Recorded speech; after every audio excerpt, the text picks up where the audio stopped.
얼마나 죽고 뭐 피해 입은 이야기만 참 뭐 구구절절히 고생한 이야기만 해서요. 결론은 어떻게 가야 되냐? 그런 고생을 했지만 지금 우리가 이 정도로 살고 있다.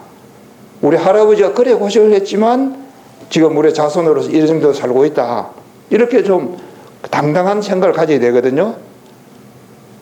또 앞으로는 더 우리가 참 잘 살도록 해야 된다. 이래 되지 않겠습니까? 그래 하려 그러면, 그래 해가면 남이 내한테 잘 못해도 좀 용서가 돼요. 이게 없이 뭐 맨날 나는 피해 입었다는 생각만 하고 있으면 남이 내한테 조금만 잘 못해도 용서가 안 돼. 그게 속에 이제 남아있고. 이건 역사뿐만 아니라 우리 스님들 생활하는 거에서도 비슷하게 나타나고, 우리 뭐 가정생활 할 때 더 잘 알지 않겠습니까? 네, 남들이 나에 대해서, 우리 집안에 대해서, 우리나라에 대해서 잘 못한다고 이야기할 때에 그걸 좀 이렇게 너그럽게 받아주려고 그러면 내가 좀 당당한 게 있다 해야 될까? 좀 속에 좀 찬 게 있어야 돼요. 그래, 남의 이야기를 듣고 그래 마음 아프고 해서하면 내가 아직도 많이 부족하구나 이래 생각해야 되거든요. 이 자자라는 게 그런 성격이라 생각하면 되는 거죠. 이래 이제 한 달 석 달 모여서 같이 공부를 해보면 생활을 공부가 아니라 생활을 같이 하는 거니까 같이 밥 먹고 같이 자고 똥 누고 오줌 누고 같이 하는데 왜 그 시비가 없겠습니까? 스님이라고 다 참 돈이 되어 있겠어요? 그럴 때 이렇게 모여가지고 아이고 갑스님 지난번에 밥 먹을 적에 보니까 웬 밥을 그렇게 많이 먹느냐? 그래가지고 우리는 뒤에 밥 먹을 것도 적었다. 밥 먹은 스님 보면 그 이야기가 너는 이래가지고 이제 이야기가 되면 끝이 없는 거고, 그때 내가 참 어떻게 먹었는 게 대중들 생각을 내가 적게 해가지고 생각이 부족해서 대중들이 불편했구나 이런 생각을 하면 시비할 게 없는 거죠 이제. 근데 그렇게 남의 남한테서 자기 잘못이 지적을 받았을 때 그걸 받아들일 수 있다는 건 굉장한 수행을 요구한다. 그거는 개인만이 아니고 우리 사회도 그렇고 우리 집안도 그렇고, 이런 점에서 포살하고 자자하고 이런 게 이제 같이 대중생활을 하면서 필요한 것도 하지만, 특히 이제 이 자자의 특색을 생각해 볼 때 우리가 생활하면서 내가 얼마나 마음이 평온한 상태가 되고 좀 살아가는데 그래도 괜찮으나 이래 생각을 살펴보려 하면, 남이 나한테 듣기 싫은 소리를 할 때 내가 어떻게 듣고 있지 이렇게 한번 살펴보십시오. 내가 좋은 소리야 누가 들어도 좋아요. 하기도 좋고. 근데 싫은 소리 할 때 내가 얼마나 이렇게 들어서 견뎌내나 이래 보면 스스로 공부하고 있는 걸 점검을 해보지 않겠어요? 이제 우리 사회에 보면 참 남의 싫은 소리 하나 들으면 그거 못 참아서 하는 걸 신문에서 가끔씩 보고 하는데 싫은 소리를 너무 많이 하는 것도 있고, 우리 스스로 사회에 좀 더 좋은 사회를 만들려고 노력해야 되는 것도 있고 많은 게 이제 포함되어 있겠죠. 어쨌든 포살이다 자자다 하는 게 이런 우리 수행해 가는 데에 꼭 필요한 과정이다. 이제 그렇게 이해를 해주시면 되겠습니다. 그리고 이제 법망경 보살계 하는 이야기는 앞으로 이제 법망경 보살계에 대한 이야기를 이제 계속해서 할 테니까 오늘은 이제 그거는 이야기를 안 하고 그 다음 이야기에 잠깐 하겠습니다. 시간 때문에 그러는데, 이제 한국에 절이 참 많습니다. 그런 중에 흔히 이야기하듯이 이제 삼보사찰이라 하는 절이 있는데, 이제 그 중에 제일 첫째가 통도사예요. 그 이제 법보사찰, 그 다음에 이제 불보사찰 이래가지고 통도사, 그 다음에 이제 법보사찰 이래서 해인사, 그럼 성보사찰 이래서 송광사 이래 이제 3대 사찰 이야기 하잖아요.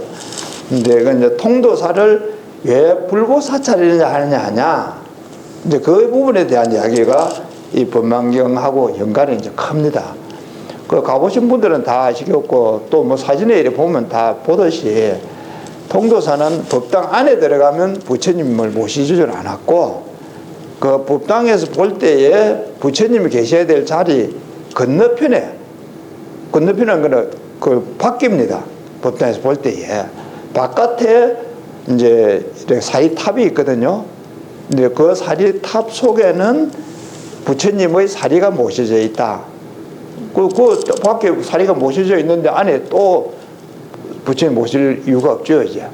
그래서 통도사 이제 그거는 부처님이 없는 법당이라고 해서 부처님의 모습이 없는 법당으로 되어 있고 이제 부처님의 사리를 모시던 절이기 때문에 그걸 불보사찰이라 이래 이야기를 해요. 근데 이제 그 부처님 사리를 모신 데 대한 기록들을 보면 이제 그 통도사에만 지금은 그런 부처님 사리를 모시던 게 아니고 대구 용련사라는 절이 있습니다. 혹 대구 계신 분 가본 분도 있습니까? 예, 그 예. 우리가 또 대구에서 용련사 가보신 분 없어요? 대구 이제 그 예각의 용련사라는 절에도 가면 그 통도사 사리탑 같은 그런 모습의 그 사리탑이 있고 사리도 모셔져 있어요. 그리고 이제 우리가 그 관련한 절로 치면 그 절 이름을 내가 금방 월정사 아니고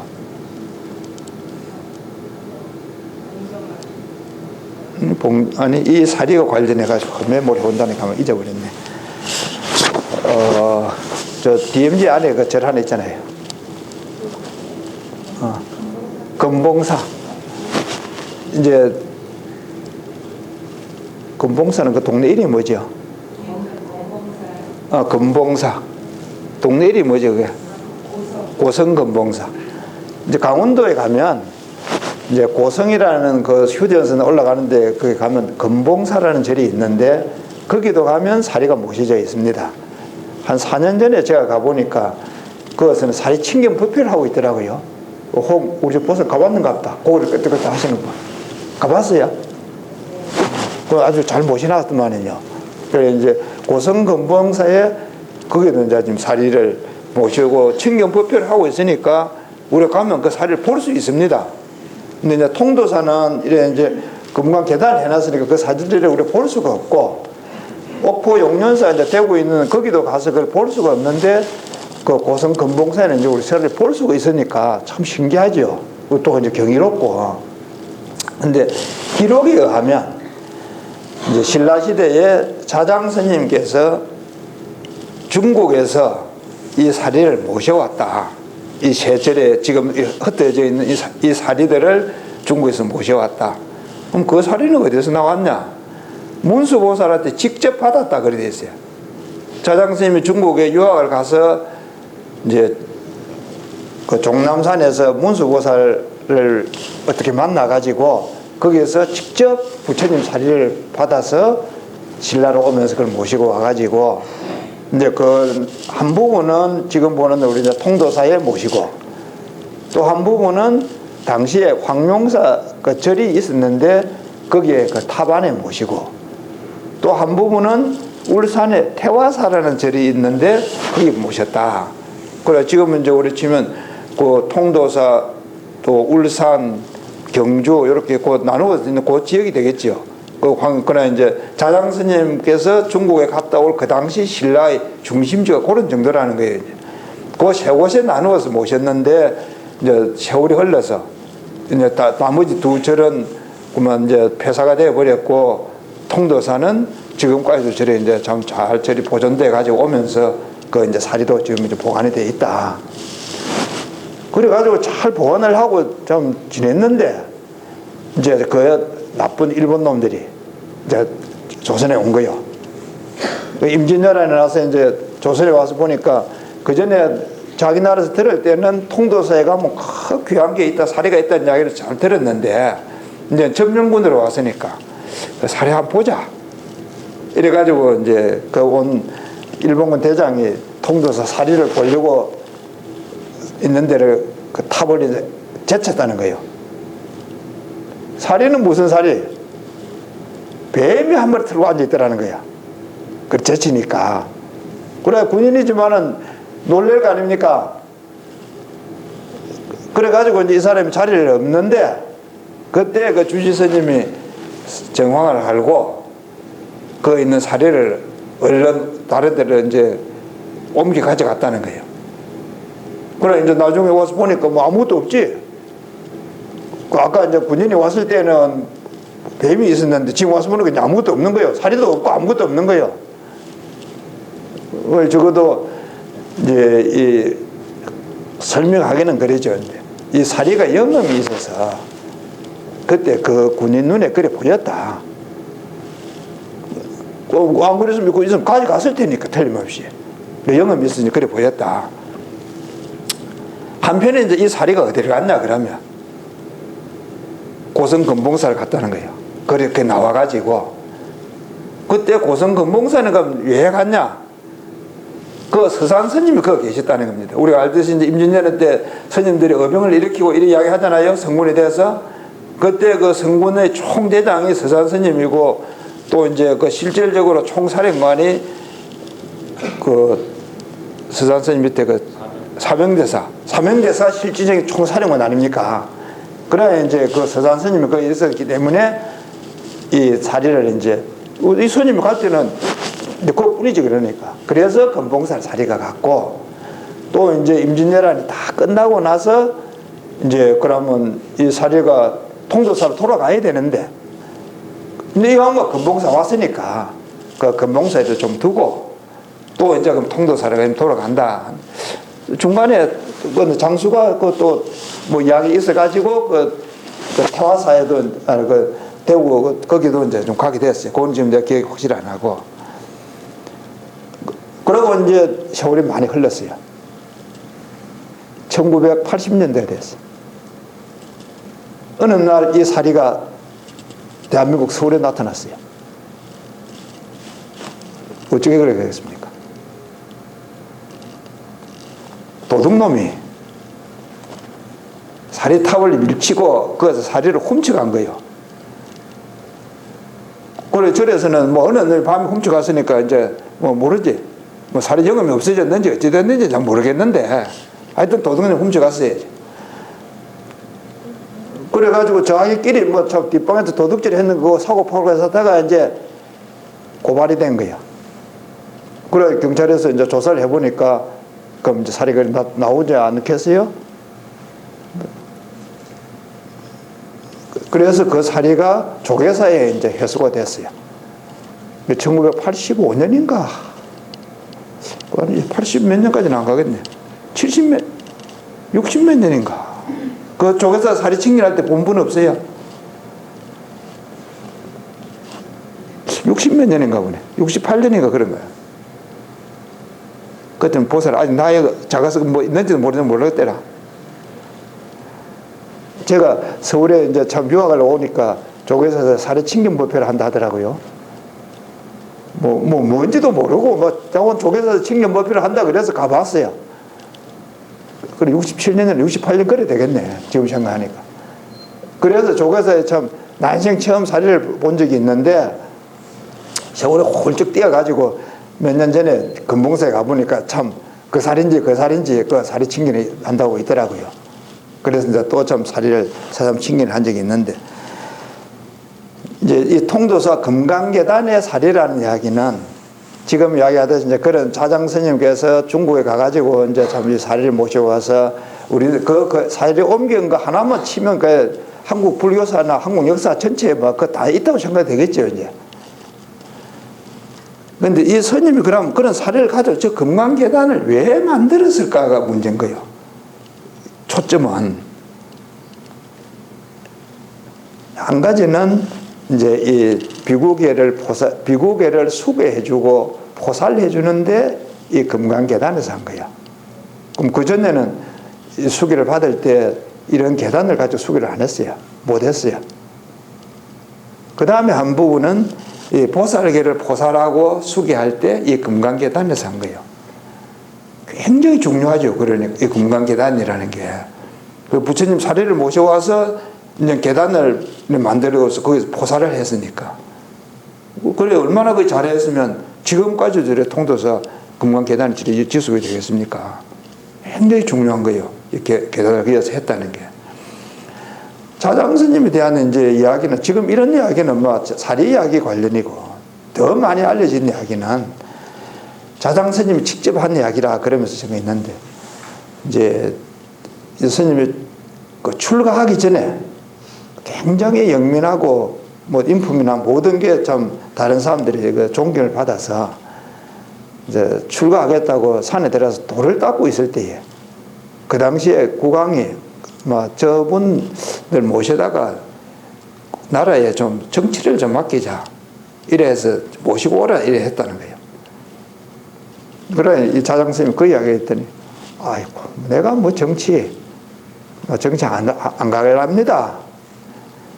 임금이 부르는데 정치하러 안 온다 그러니까 결심하잖아요. 결심했겠지. 가봐라 정말로 안 올 건가. 꼭 안 온다 그러더니 그만 그럼 뭐 잠복이라도 배서 간다고 해봐라. 이제 이래 돼. 그래 저 신부를 몬 사람이 정말 안 갈 겁니까? 그렇다. 임금님께서 그러면 머리를 가져오라 하는데요.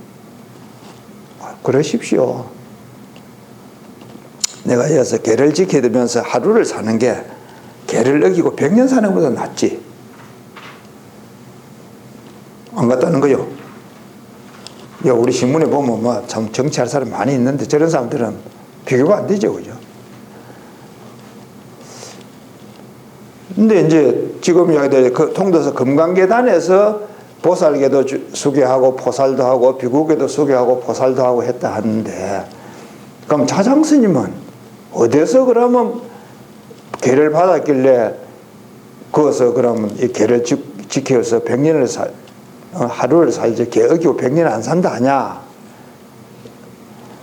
여러 조사를 해보면 자장스님은 진작 어디서 보살계를 받아가지고 그걸 잘 지키고 있었던 거예요.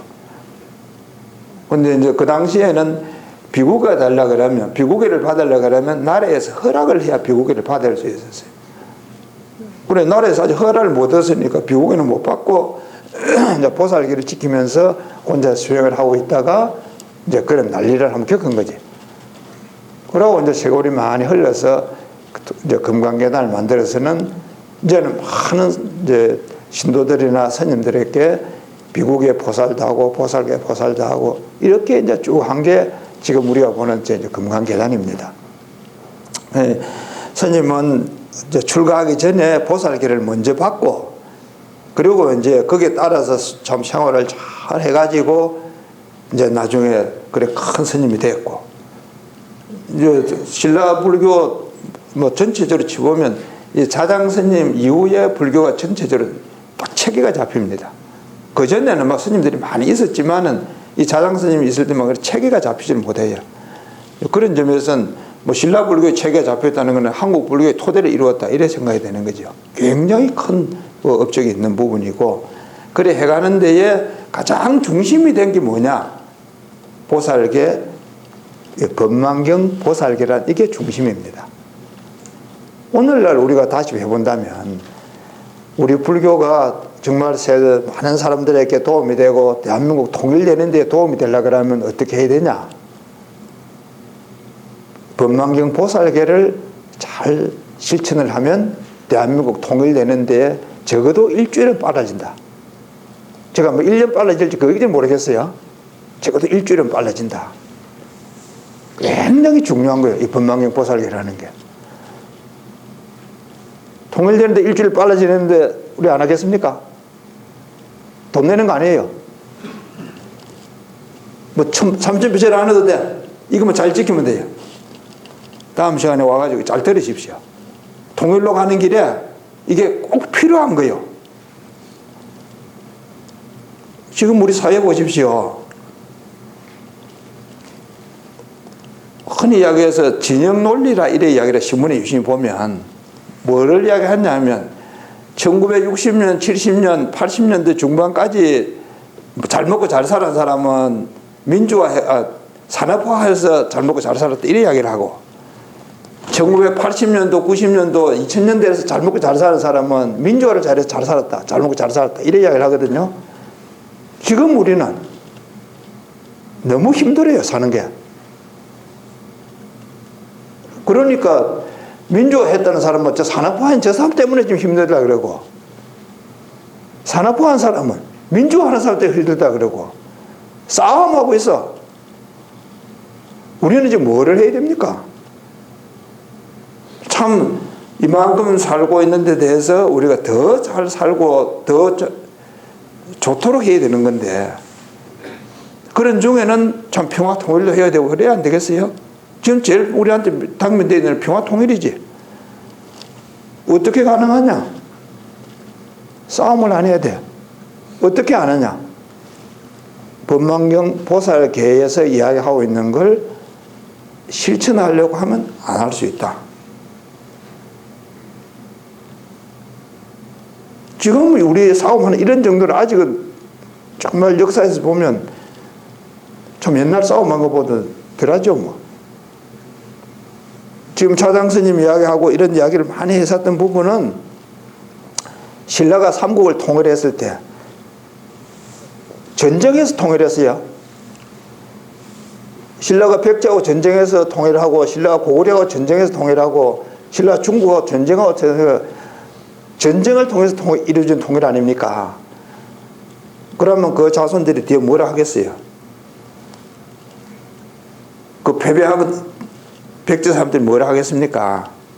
그 사람들이 다 같이 살 수 있었던 어떤 윤리나 뭐 실천 뭐 있을 거 아니에요, 그죠? 그게 이 법망경 보살계입니다. 그냥 뭐 우리가 뭐 절에서 은혜 하는 거니까 그런가 보다 이래 하면 뭐 그 정도밖에 안 되고 이게 역사적으로 이렇게 중요한 역할을 하고 좀 중요한 가르침이구나 하면 중요한 가르침이 되는 거예요.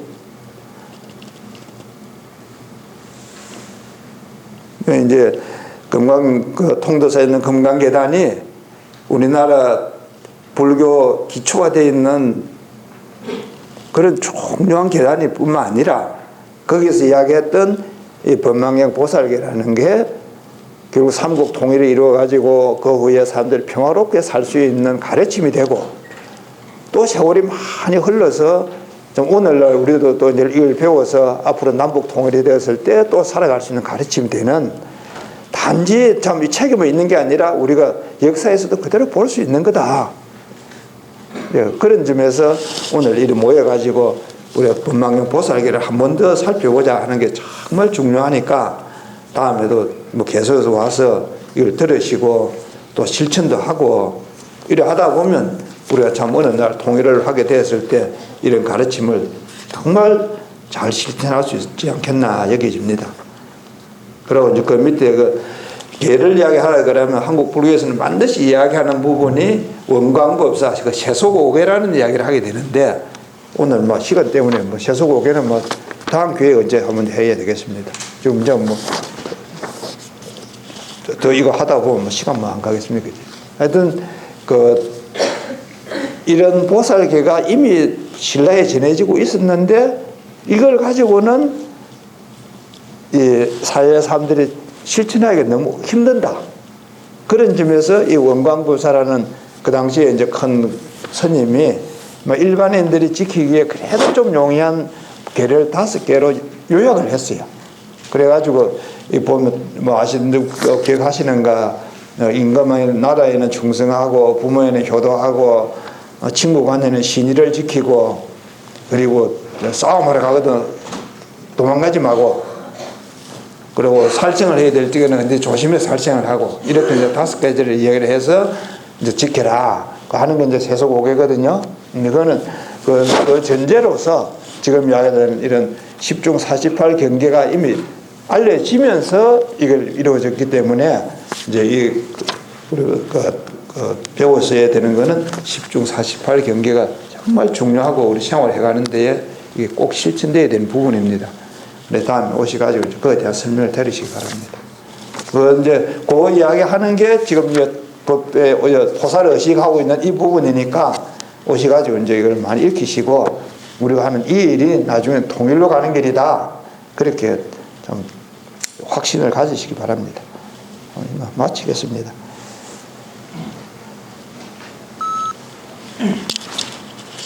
오늘 자리에서 일어나 주시기 바랍니다.